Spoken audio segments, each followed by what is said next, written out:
Hello बच्चों, कैसे हो? आपका स्वागत है त्रिपाण स्टडी सेंटर में। आज जो आपके समक्ष टॉपिक प्रस्तुत हुआ है कई मानने में काफ़ी महत्वपूर्ण है हर एक एग्जाम व्यू से। ठीक है, इसमें हम हर एक बात पे विस्तार पर चर्चा करेंगे और वो सारे जो है पहलू पर विचार करेंगे जो अब तक अछूता था। तो चलिए देखते हैं हमारा आज टॉपिक क्या है। यहाँ पर जो हम कर रहे हैं जलियांवाला बाग हत्याकांड काफ़ी महत्वपूर्ण है। इसके अंतर्गत आगे जो हमारा टॉपिक आया है हत्याकांड, डायर की क्रूरतापूर्ण कार्यवाही।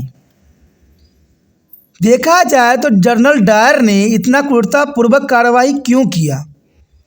क्या उसे भारतीयों, खास तौर पर पंजाब वासियों से क्या उसकी दुश्मनी थी जो इतना क्रूरतापूर्ण कार्यवाही किया? न उसने ये देखा कि वहाँ पर बच्चे हैं और नहीं देखा उसने कोई बुजुर्ग है। इतनी बड़ी हत्याकांड का जो है उसने परवान क्यों चढ़ाया? क्या कारण था? क्या रॉयल एक्ट में ऐसी क्या बात थी? यहाँ काफ़ी महत्वपूर्ण प्रश्न उठता है। देखा जाए तो 13 अप्रैल को हजारों की संख्या में लोग अमृतसर के निकट जलियांवाले बाग में इकट्ठे हुए। सिखों के धार्मिक त्यौहार बैसाखी का दिन था। सिख जो है बैसाखी का त्यौहार बहुत ही धूमधाम से मनाती हैं। हिंदुओं और सिखों में बैसाखी मनाने की परंपरा सदियों से चली आ रही है और ये परंपरा वो तोड़ नहीं सकते थे। और संध्या के समय 4:30 पे लगभग 20,000 लोग जलियांवाले बाग में इकट्ठा हो चुके थे। जलियांवाला बाग तीनों तरफ से इमारतों की ऊंची ऊंची दीवारों से घिरा हुआ था। यानी जलियांवाला बाग देखा जाए तो तीनों ओर से जो है ऊंची ऊंची दीवारों से घिरा हुआ था और इसमें बाहर जाने का केवल एक ही रास्ता था। ब्रिगेडियर जनरल डायर इस स्थल पर भारतीय सेना के 25 जवानों, गोरखा के 25 जवानों और 25 जवान 24वीं और 59वीं सिख रेजिमेंट तथा 40 अतिरिक्त गोरखों जिनके पास कुकड़ी थी और 2 बर्खास्त बंद गाड़ियों के साथ आधम का।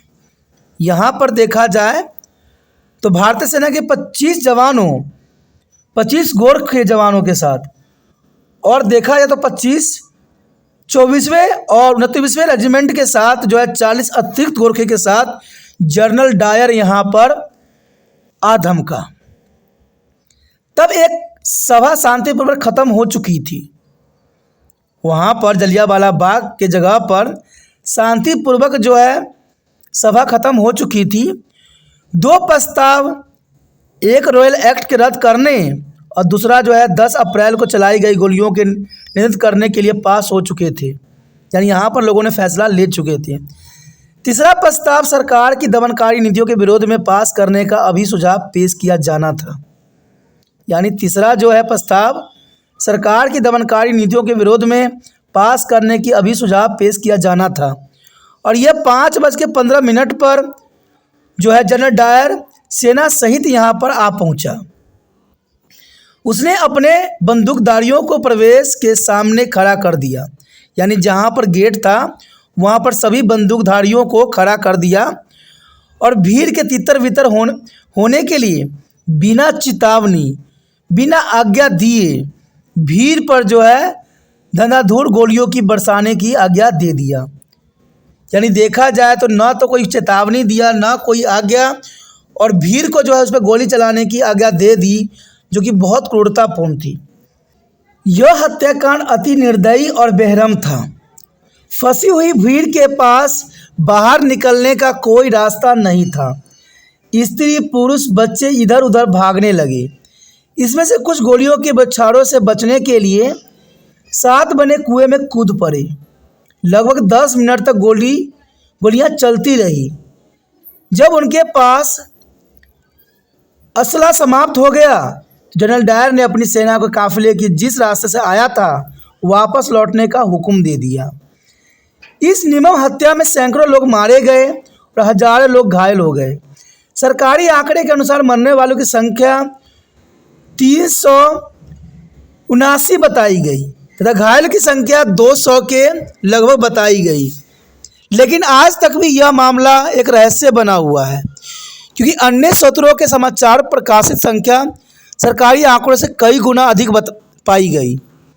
सबसे बड़े दुर्भाग्य की बात यह है कि मृतकों का घायलों की देख रेख में और संभाल के लिए कोई उस समय नहीं था।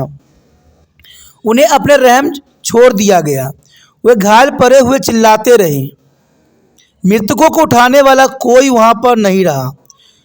वे गिद्धों का शिकार बन गए, जिन्होंने उनको मांस को नोच नोच कर खाया। अब देखिए, इतनी बड़ी क्रूरता शायद इतिहास में कहीं देखने को मिलता हो, जहां पर मृतकों को उठाने वाला कोई नहीं था और उनके शवों को गिद्धों का शिकार बन गए और गिद्धों ने इनको नोच नोच कर खा गया। उसी दिन पंजाब में कर्फ्यू भी लगा दिया गया और जनता के साथ अपमानित जातियों की गई। लाहौर के लोगों की गली में रेंगे कर चलने के लिए मजबूर कर दिया। यानी लाहौर के लोगों को गलियों में रेंगने के लिए और चलने के लिए मजबूर कर दिया गया। उसी गली का नाम क्राउसलिंग स्ट्रीट भी रख दिया गया। क्राउसलिंग स्ट्रीट के नाम से जाना जाता है। जलियांवाला बाग के खुलेआम कत्लेआम ने सारे देश के भयभीत करके रख दिया और इस दुर्घटना द्वारा स्वतंत्रता की मांग और भी भड़क उठी। अपने आप को सभ्य कहलाने वाले विदेशी शासकों की इस निर्मम हत्या ने पोल खोल दी, जिसके परिणाम स्वरूप आज़ादी की लहर उठ खड़ी हुई। देखा जाए तो आज़ादी की लहर उठी पंडित मदन मोहन मालवीय, जिन्होंने केंद्रीय विधानसभा में मुद्दा उठाने के लिए स्वयं जाकर सूचना एकत्र की और इस अनुसार से क्रूर कांड में लगभग 1000 लोगों की मृत्यु हुई और इन आंकड़ों में अपने एकत्र कुल संख्या 15,000 से 20,000 तक बताई गई, जिसमें अधिकतर सिख समुदाय के लोग थे। तो ये घटना देखा जाए तो इतिहास में एक बहुत ही दर्दनाक घटना है, जिसमें अपने भी नहीं थे और कहते हैं गिद्धों ने अपनी दावत उड़ाई। कहते हैं इस क्रूर हत्या को शायद ही इतिहास में कोई भूल सकता है। आगे जो हमारे समक्ष होगा काफ़ी महत्वपूर्ण टॉपिक है। चलिए देखते हैं अगला टॉपिक क्या है। आगे हमारे समक्ष आया है इस घृणित कार्य के लिए डायर की सफाई। अब देखिए डायर ने भी इसमें अपनी सफाई दी। अब क्या सफाई दिया ये भी जानना आपको पता होना चाहिए। क्या उसने कहा? उसने साफ शब्दों में कहा कि लूटपाट और अत्याचार के इस कार्य को अंजाम देने के बाद डायर ने अपने मुख्यालय वापस लौट आया और अपने पर्यवेक्षकों को अपनी रिपोर्ट देते हुए कहा कि उसे अगर उग्रवादी सेना के सामने आने से उनसे दो दो हाथ करने पड़े। यानी उसने कहा कि जब उग्रवादी नेताओं के सामने गए तो उनसे उनका लड़ाई हो गया और पंजाब के लोगों को नैतिकता का पाठ पढ़ाने के लिए मजबूर होना पड़ा। इतना ही नहीं, झूठ को दबाने के लिए पंजाब के British lieutenant general Michael O'Dwyer ने रेजिनाल्ड डायर को एक तार भेजा और लिखा, आप द्वारा की गई कार्रवाई उचित है। लेफ्टिनेंट गवर्नर अपनी सहमति देता है और इस पर देखी भारत में रहने वाले अंग्रेजों ने तथा ब्रिटिश प्रेस ने डायर के पक्ष में खूब प्रचार किया। काफ़ी उसकी तारीफ की और उसे ब्रिटिश के गौरव और सम्मान को बचाने वाले व्यक्ति बताया गया कि उसने ब्रिटिश के सम्मान और गौरव की बचाई है। और इतना ही नहीं, मॉर्निंग पोस्टर ने डायर के नाम पर फंड खोल दिया। लोग दान देने लग गए और ऐसा माना जाता है कि अब वो डायर के अमृतसर तथा अन्य क्षेत्रों के में कत्लेआम के पश्चात मार्शल लॉ लगाने की प्रार्थना की तो वायसराय लॉर्ड चैम्सफोर्ड ने तुरंत अनुमति दे दी। यानी देखा जाए तो ये घृण अपराध के लिए जनरल डायर को सम्मानित किया गया और उसको इस कार्य के लिए बहुत से चीज़ें खोली गई कि उसने जो कार्य किया है वो ब्रिटिश गर्व और सम्मान के बचाने के लिए किया। और ये किसी ने नहीं देखा कि इसमें न जाने कितने लोगों की मृत्यु हुई। क्या वहाँ पर बच्चे, क्या वो षड्यंत्र रच रहे थे? क्या स्त्रियाँ षड्यंत्र रच रहे थे? तो अंग्रेजों ने इस बात के लिए जो है जनरल डायर को क्यों प्रोत्साहित किया, क्यों उसको उपाधि दी, ये सबसे बड़ी प्रश्न चिन्ह लगता है वहाँ के उस समय की प्रशासन पर। उसके पश्चात हमारे समक्ष आता है हैंटर कमीशन। जलियांवाला बाग हत्याकांड ने भारत और इंग्लैंड दोनों जगह जनता में शक्तिशाली प्रतिक्रिया का संचार किया।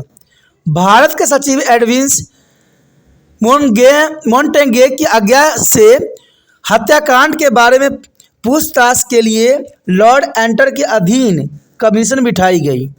इसे हैंटर कमीशन के नाम से भी जाना जाता है। यानी जलियांवाला बाग हत्याकांड की जांच पड़ताल करने के लिए जो है लॉर्ड हैंटर के अधीन एक कमीशन बैठाई गई, इसलिए इसको हैंटर कमीशन भी कहा गया। इसमें केवल ब्रिटिश सदस्य ही शामिल थे, यानी सारे के सारे सदस्य जो जलियांवाला बाग हत्याकांड की जांच पड़ताल करने के लिए आए थे, सभी सदस्य जो थे अंग्रेज थे। इसने 28 मई 2020 में अपनी रिपोर्ट प्रकाशित की।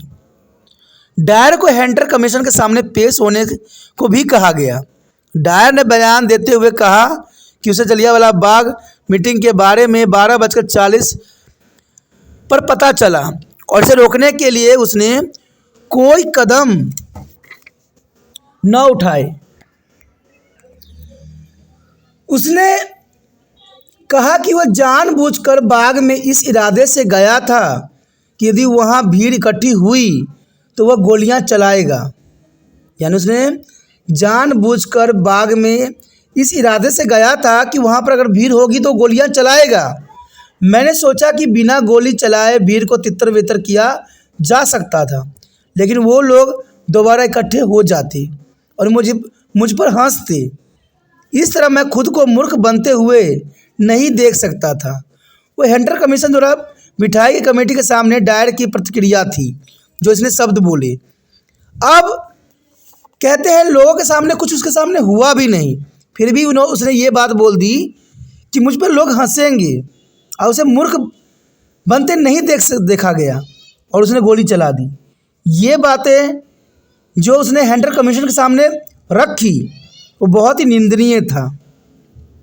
डायर ने कहा कि यहाँ तक कह दिया कि हाँ उसके पास द्वार पर जो है मशीन गनों होती थी तो उन्हें चलवाने में भी देर न करता, परंतु मशीन गनें बक्सार बंद गाड़ियों पर लगी हुई थी।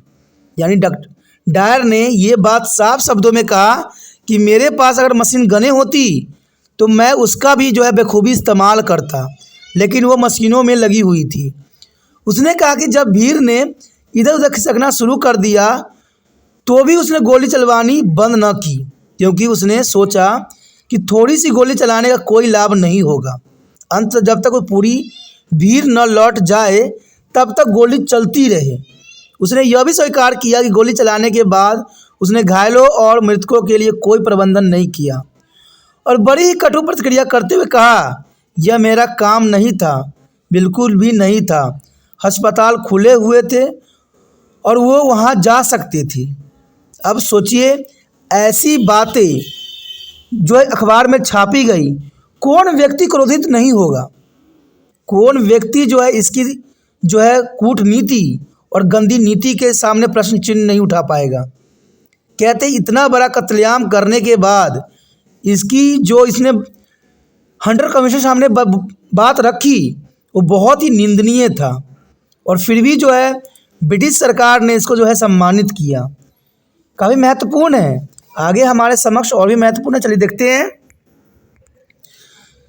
देखा जाए तो आगे हमारे समक्ष जो आया है काफ़ी महत्वपूर्ण है। जलियांवाले बाग का नृशंस हत्याकांड तथा भारत के बाहर प्रक्रिया। काफ़ी महत्वपूर्ण है कि जलियांवाले बाग का नृशंस हत्याकांड तथा भारत के बाहर क्या प्रतिक्रिया हुई। मिनल क्वेश्चन ने अमृतसर के कसाई रेजिडेंटस डायर पर निम्नलिखित टिप्पणी भी की। सन 1920 में हैंटर रिपोर्ट के प्रकाशित होने पर चली क्रोध की आंधी में डायर की निष्क्रिय सूची में स्थान दिया, क्योंकि जो डायर ने जो है शब्द बोले उसको प्रकाशन किया गया और भारतीयों में एक क्रोध की आंधी चला दी। उसे कर्नल के पद पदस्थ कर दिया गया तथा उसके हाथे ब्रिगेड की कमान छीन ली गई। तत्कालीन कमांडर इन चीफ ने कहा कि डायर को अब भारत में कोई नौकरी नहीं दी जाएगी। ये सब अंग्रेज़ों की चाल थी।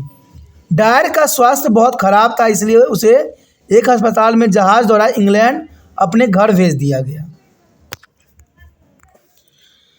कुछ वरिष्ठ अंग्रेजी अधिकारियों ने इसे दूसरा भारतीय विद्रोह का कुचलना कहकर इस काम की प्रशंसा की। देखिए, ये भी बात यहाँ काफ़ी महत्वपूर्ण होता है कि कुछ वरिष्ठ अंग्रेजी अधिकारियों ने जो है इसे जो है 1857 की क्रांति की तरह बात बताई।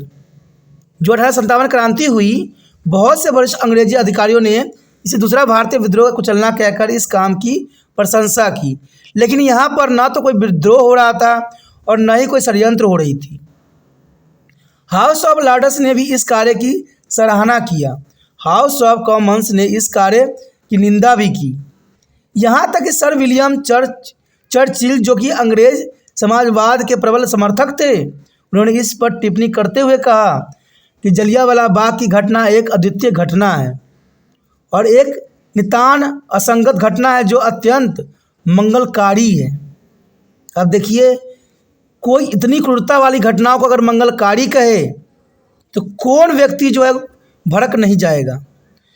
दुनिया के कोने कोने में डायर के इस घृणित कार्य की निंदा की गई। अंग्रेज सरकार द्वारा अधिकारिक तौर पर इसे निंदित किया गया और सन 1920 में उसे त्यागपत्र दिलवा दिया। सिर्फ अंग्रेज सरकार ने इसलिए किया क्योंकि वो भारतीय विद्रोह को जो है नहीं बढ़ता हुआ देख सकता था। फिर भी ब्रिटेन में ऐसे बहुत से लोग थे जिन्होंने डायर के कार्य को निंदा न की। कुछ ने उसे पंजाब का रक्षक तक कह डाला, यानी पंजाब का रक्षक भी बना डाला। द मैग्निस पोस्ट में डायर की सहानुभूति के लिए फंड इकट्ठा करना शुरू कर दिया। लगभग 26,000 पाउंड की राशि एकत्र भी कर ली गई। डायर को एक यादगारी पुस्तक भेंट भी की गई जिसमें उसके शुभचिंतकों की सूची संलग्न थी। अब देखिए, इतनी बड़ी उपाधि देना इतने बुरे कार्य के लिए शायद ही कहीं इतिहास में ऐसी घटना देखने को मिले। आगे जो हमारे समक्ष है जलियांवाले बाग की दुखद घटना का प्रभाव। कहते हैं, भारत में इस निस्साहस हत्याकांड से लोगों में क्रोध तथा नाराजगी की जो है गहरी भावना पैदा हो गई। इसने पंजाब में अंग्रेजी शासन के विरुद्ध स्वतंत्रता आंदोलन के प्रेरित भी किया और सन 1920 में महात्मा गांधी के असहयोग आंदोलन का रास्ता भी साफ हो गया। इसे अन्य कई उग्रवादी का भी जो है प्रेरणा मिली और कहते हैं नोबेल पुरस्कार से सम्मानित प्रतिष्ठित कवि रविन्द्रनाथ टैगोर ने विरोध प्रकट करते हुए नाइट की पदवी जो है लौटा दी। अंत में यह हत्याकांड भारत स्वतंत्रता संग्राम का महत्वपूर्ण उत्प्रेरक बन गया। यानी जलियांवाला बाग हत्याकांड की घटना जो है सबको प्रभावित किया। महात्मा गांधी के असहयोग आंदोलन का रास्ता साफ हो गया और इवन की जो कवि थे रविन्द्रनाथ टैगोर, उन्होंने अपनी जो है नाइट की उपाधि भी लौटा दिया। देखा जाए तो जलियांवाला बाग की दुखद घटना से पंजाब में ज़बरदस्त प्रतिक्रिया की लहर पैदा हो गई। पंजाब के लोग जो कुछ समय पहले अंग्रेज के विश्वास पात्र समझे जाते थे, अंग्रेज के साथ जिनके संबंध दृढ़ थे, वही आज उनके दुश्मन बन गए। क्योंकि इस बात से मैं आपको बता दूं कि 1857 की जो क्रांति दबी थी वो पंजाब के लोगों के कारण ही दबी थी। क्योंकि उन्होंने अंग्रेज़ों ने उनका जो है माइंड वॉश करके जो है उनके खिलाफ भड़का के और जो है अपना कार्रवाई जो है मकसद सिद्ध किया था। लेकिन अब जो है जो विश्वास पात्र थे आज वो विश्वासघाती हो गए और पंजाब के लोगों के लिए सबसे बड़ा दुश्मन अंग्रेज बन गए। उन्होंने देश की आज़ादी के संघर्ष में चढ़ बढ़कर जो है भाग लेना शुरू कर दिया और इस तरह जलियांवाला बाग भारतीय राष्ट्र का एक प्रतीक बन गया। देखा जाए तो अमृतसर के कांड से हिंदू मुस्लिम एकता की दृढ़ता करने में सहायता भी मिली। बेशक यह एकता थोड़ा समय तक ही रह पाई, लेकिन ये एकता काफ़ी महत्वपूर्ण थी, काफ़ी विश्वसनीय थी। इस निसंदेह हत्याकांड की एक और महत्वपूर्ण उपलब्धि यह थी कि राजनीतिक कार्य के लिए सिखों ने अखिल भारतीय सिख लीग की स्थापना कर दी। यह पंथ का प्रतिनिधित्व करने वाला सभा थी और लीग ने अपना पहला अधिवेशन अमृतसर में सन 1919 में कांग्रेस अधिवेशन के साथ शुरू किया। ब्रिगेडियर जनरल डायर को श्री दरबार साहिब के पुजारियों द्वारा दिए गए सम्मान के कारण सिख गुरुद्वारों के प्रबंधन के सुधार की मांग प्रबल रूप से धारण कर गई, जिसकी शुरुआत पहले ही खालसा दीवान माझा और केंद्रीय माझा खालसा दीवान द्वारा कर दी गई थी। और इस तरह 1920 से 25 में गुरुद्वारा सुधार आंदोलन की शुरुआत हो गई थी। कुछ सिख कर्मचारी अकाली लहर के नेताओं द्वारा असहयोग आंदोलन की नीति से भी नाराज थे। हम आगे जो है विस्तार पूर्वक जो पढ़ेंगे हम गुरुद्वारा सुधार आंदोलन के विषय में, जो कि आपके लिए बहुत ज़रूरी रहेगा। उन्होंने सेना से त्याग पत्र दे दिया और अंग्रेज़ों के विरुद्ध एक नया जो है उग्रवादी समूह तैयार कर लिया, जिसे बब्बर अकाली दल भी कहा गया। तो ये काफ़ी महत्वपूर्ण बात थी। उधर देखें तो अमृतसर कांड ने उग्रवादी प्रवृत्ति को बढ़ावा दिया और 13 मार्च 1940 को सुनान के उधम सिंह नाम के भारतीय क्रांतिकारी युवक ने, जिसे अमृतसर कांड के अपनी आंखों से देखा था और घायल हो गया था, वह 5 वर्ष की सजा भी भोगनी पड़ी। उसने सर माइकल डायर की खून कर दिया। और डायर पंजाब के जो है भूतपूर्व बदनाम गवर्नर थे, जिन्होंने जलियांवाला बाग हत्याकांड का प्रमुख संयोजक माना जाता है।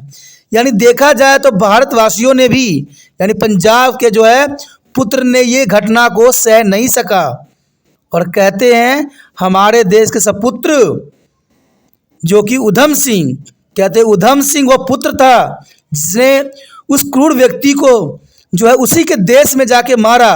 इससे बड़ा गर्व की बात क्या हो सकती है, क्योंकि माइकल डायर जो है जिसने इतनी बड़ी कांड को जो है अंजाम दिया, उसको जो है 13 मार्च 1940 के जो है उधम सिंह ने इंग्लैंड जाके उसकी जो है हत्या कर दी।